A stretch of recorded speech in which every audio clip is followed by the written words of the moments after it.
22 એપ્રિલના દેશવાસીઓના આંખમાં છે તે દુઃખના આંસુ હતા, પરંતુ આજે એટલે કે 7 મેના રોજ ઓપરેશન સિંદૂર કરવામાં આવ્યું અને દેશવાસીઓના આંખમાં હરખના આંસુ છે. આજે ભારતની બહાદુર દીકરીઓ ફક્ત સરહદોનું રક્ષણ જ નથી કરી રહી, પરંતુ આંતરરાષ્ટ્રીય મંચ પર દેશનો વાજ પણ બની રહી છે. તેનું ઉત્તમ ઉદાહરણ સામે આવ્યું છે.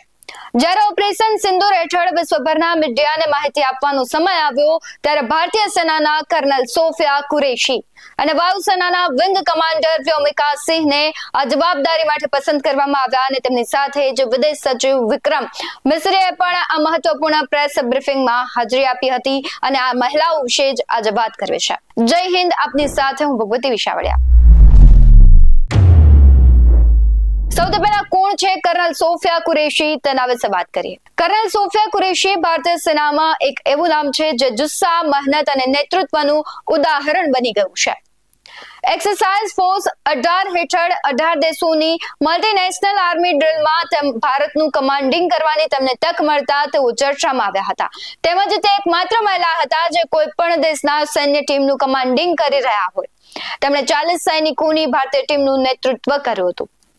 કર્નલ સોફિયાને અત્યાર સુધીની સફરની વાત કરીએ તો વર્ષ 1981માં ગુજરાતના વડોદરામાં જન્મેલા સોફિયાએ બાયોકેમિસ્ટ્રીમાં પોસ્ટ ગ્રેજ્યુએશન કર્યું. ત્યારબાદ વર્ષ 1999માં તેઓ ઇન્ડિયન આર્મીમાં જોડાયા. તેઓ સિગ્નલ કોર્પ્સમાંથી છે, જે સેનાના સંદેશા વ્યવહાર અને માહિતી પ્રણાલી માટે જવાબદાર છે.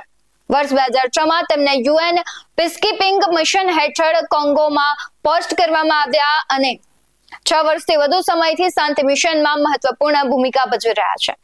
તેમને પીસકીપિંગ ટ્રેનિંગ ગ્રુપમાંથી પસંદ કરવામાં આવ્યા અને જે આંતરરાષ્ટ્રીય મિશન માટે શ્રેષ્ઠ તાલીમ પૂરી પાડે છે. તેમનો સેના સાથે જૂનો સંબંધ પણ છે. તેમના દાદા સેનામાં હતા. તેમના પતિ મિકેનાઇઝ્ડ ઇન્ફેન્ટ્રીમાં ઓફિસર પણ છે. કોણ છે વ્યોમિકા સિંહ, તેની વાત કરીએ તો વિંગ કમાન્ડર વ્યોમિકા સિંહ ભારતીય વાયુસેનાના હેલિકોપ્ટર પાયલટ તરીકે સેવા આપે છે. 18 ડિસેમ્બર 2004ના રોજ ભારતીય વાયુસેનામાં વિંગ કમાન્ડર વ્યોમિકા સિંહને વર્તમાન સમયના શ્રેષ્ઠ વિંગ કમાન્ડરોમાં એક માનવામાં આવે છે, જેમને લડાયક હેલિકોપ્ટર ઉડાડવાનો ઉત્તમ અનુભવ છે. આ ઉપરાંત વિંગ કમાન્ડર વ્યોમિકા સિંહ ચેતક જેવા લડાયક હેલિકોપ્ટર ઉડાડવામાં પણ કુશળતા ધરાવે છે. ત્યારે વાયુસેનામાં જોડાયાના 13 વર્ષ પછી વ્યોમિકા સિંહને વિંગ કમાન્ડરનું પદ મળ્યું અને 18 ડિસેમ્બર 2017ના રોજ તેઓ વિંગ કમાન્ડર બન્યા. તેમની પાસે હાલમાં 2500 કલાક ઉડાનનો અનુભવ છે, જે તેમને સૌથી સક્ષમ બનાવે છે.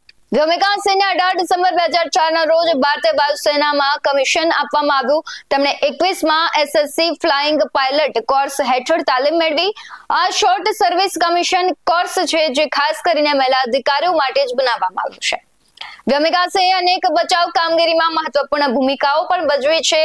તેમની ઓપરેશનલ ભૂમિકા ઉપરાંત વિંગ કમાન્ડર વ્યોમિકા સિંહે ઉચ્ચ સહન શક્તિ મિશનમાં પણ ભાગ લીધો છે.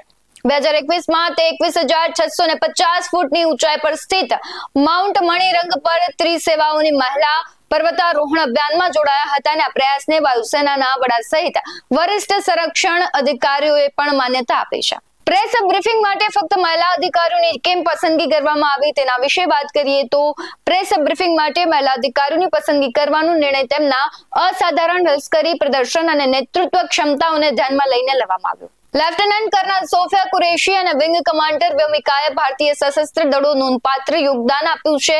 પહલગામ આતંકવાદી હુમલામાં મોટાભાગની પરિણીત મહિલાઓને પોતાના પતિઓની નજર સામે બરબાદ થતા જોયા હતા અને આવી સ્થિતિમાં મહિલાઓની પસંદગી એ સંદેશ આપે છે કે ભારતીય સશસ્ત્ર દળોમાં મહિલાનું યોગદાન બીજા કોઈથી ઓછું નથી.